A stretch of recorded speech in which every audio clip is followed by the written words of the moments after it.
প্রিয় দর্শক, কুষ্টিয়াতে দিন দিন আবারও দেখছি যে সন্ত্রাসীদের আনাগোনা বেড়ে গেছে।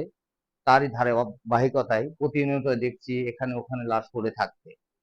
আজ যেমনটি ঘটেছে, আলফার মোড় এলাকায় টুটুল নামের একজন ব্যক্তির উপরে হামলা হয়েছে। তাকে এলোপাথাড়ি কুপিয়েছে সন্ত্রাসীরা।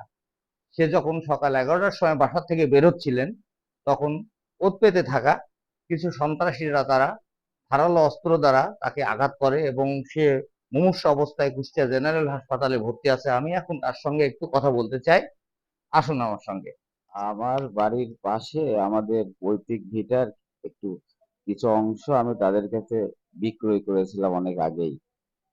তারপরে তারা ওই জায়গায় বাড়ি করার পরে তাদের মানে প্রতিবেশীদের সাথে যে ভালো সম্পর্ক, সেই ধরনের সম্পর্ক তাদের সাথে কারণ নেই। তারা বিভিন্ন রকম খারাপ খারাপ কাজ কামে লিপ্ত থাকে। চুরি, চরিত্রহীন ওই ওই তার সন্ত্রাসী কার্যকলাপ, তারপর জমি জায়গা দালালি, এইগুলোর কারবার তারা করে। এই এক কথা দুই কথা, আমার সাথে এর আগে ওদের একটু তর্কাতর্কি হয়েছিল। ওরা তাদের বংশীয় প্রভাব দেখানোর জন্য আমার গায়ে হাত দেবে, এরা অনেক দিন ধরে পরিকল্পিতভাবে তাদের মধ্যে ছিল। হঠাৎ আমি আজকে বাড়ি থেকে বের হচ্ছে, এর রাস্তা ওদের বাড়ির সামনে কারা কারা এরা? এরা হচ্ছে ওই আজবাত মালিথা, ওই সদর মালিথার ছেলে তন্ময়, আজবাত মালিথার ছেলে তানভীর, আজবাতের বউ শিউলি বেগম, ওই আক্কাসের বউ, তারপরে ওই বিলকিস, ওর মেয়ে শান্তি, এবং আরো অনেকে ওদের বংশীয়। ওরাই আমাকে এলোপাথারি ভাবে পেছন থেকে মাথায় আঘাত করে ধারালো অস্ত্র দ্বারা। আমি মাটিতে লুটিয়ে পড়ি। একের পর এক আঘাত করাতে আমি ওখানে লুটে পড়ে যাই। রক্তাক্ত অবস্থায় আমাকে পরে আমার চাচাতো ভাই এবং আমার ভাইরা এলাকাবাসী উদ্ধার করে কুষ্টিয়া জেনারেল হাসপাতালে ভর্তি করে। আমার মাথায় মনে হয় লেগেছে, কতটি শিলা লেগেছে?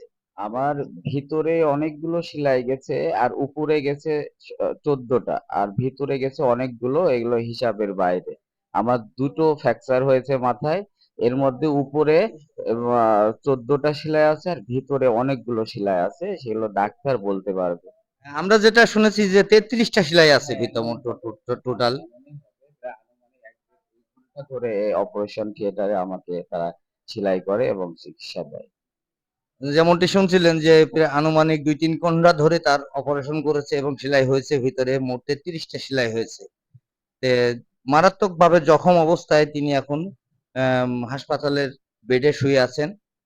আপনারা কে তাদের বিচার চাচ্ছেন তো? অবশ্যই। আমরা অবশ্যই তাদের আইনানুগভাবে আইনকে শ্রদ্ধা জানিয়েই বলছি। তারা তাদের উপযুক্ত বিচার হোক এবং আসামি পুলিশের আওতায় আসুক। হ্যাঁ, আমার এটাই চাওয়া। এবং তারা সমাজে এক ধরনের কিট, ইতিমধ্যে এই বিষয়টি নিয়ে তার ছোট ভাই তানজিল লিটন, সে অসুস্থ থাকা অবস্থায় হাসপাতালে বেড থেকে উঠতে না পারায় সকলের সম্মতিক্রমে তানজিল লিটন বাদী হয়ে কুষ্টিয়া মডেল থানায় একটি এজাহার দায়ের করেছেন, যেটি তদন্তাধীন রয়েছে। আশা করছি প্রশাসন এর যথাযথ ব্যবস্থা গ্রহণ করবেন। আমার স্বামীকে যেভাবে মারা হয়েছে, আমি এর সঠিক বিচার চাই। বহুত দিন থেকে এগুলা প্ল্যান করা ছিল। ও বের হয়েছে, ওকে এইভাবে মারা হয়েছে। আমার ছোট ছোট ছোট 2টা বাচ্চা আছে। আজকে আমার স্বামীর যদি কিছু হয়ে যায়, আমার হ্যাঁ, বাজার করার উদ্দেশ্যে বাইরে যাচ্ছিল, সেই সময় এলোপাথারি ভাবে কুপাইছে। আমি চাই সারা দেশের লোক সবাই মিলে আইন ব্যবস্থার উপর বিশ্বাস রেখে আমি চাই যে সবাই মিলে আমার স্বামীর একটা সঠিক বিচার করুন। আমার ভাই, তারা আজ সকাল 11টার দিকে এলোপাতাড়ি হামলা চালায়। সে মাটিতে পড়ে থাকার পরে আমরা এলাকাবাসীর সূত্রে জানতে পাই। আমরা যাই তাকে উদ্ধার করে কুষ্টিয়া জেনারেল হাসপাতালে আমরা নিয়ে, তার চিকিৎসাধীন অবস্থায় আছে। আমরা জোর আবেদন জানাচ্ছি প্রশাসনের কাছে যে দৃষ্টান্তমূলক শাস্তি, যারা আমার এই ভাইয়ের উপরে এই ধরনের হামলা করছে, আমরা সবাই আমার ফ্যামিলির থেকে আমরা সবাই তার দৃষ্টান্তমূলক শাস্তির আবেদন আর্জি জানাচ্ছি। যেন কুষ্টিয়া মডেল থানা পুলিশ, আমরা মামলা দিয়েছি, তারা জোরভাবে আমাদের এই মামলাটা দ্রুতভাবে এর ব্যবস্থা নেয়, এই আবেদনটাই আমরা জানাচ্ছি।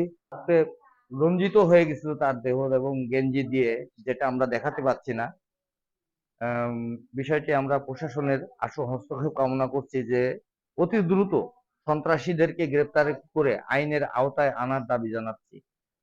সেই সাথে আমি আরেকটু বলবো যে এই ধরনের ন্যাক্কারজনক ঘটনা প্রতিনিয়তই কুষ্টিয়ায় ঘটে চলেছে, যেটা পুলিশরা পদক্ষেপ নিচ্ছে, আবার কিছুক্ষণ পর ধরে আনছে, ধরে আনার পর আইনের আওতায় এনে কাঠগড়ায় দাঁড় করে জেলে পাঠাচ্ছে, পাঠানোর পর আবার বেরিয়ে আসছে, এসে আবার ঠিক একইভাবে আরেকজনের উপর হামলা করছে।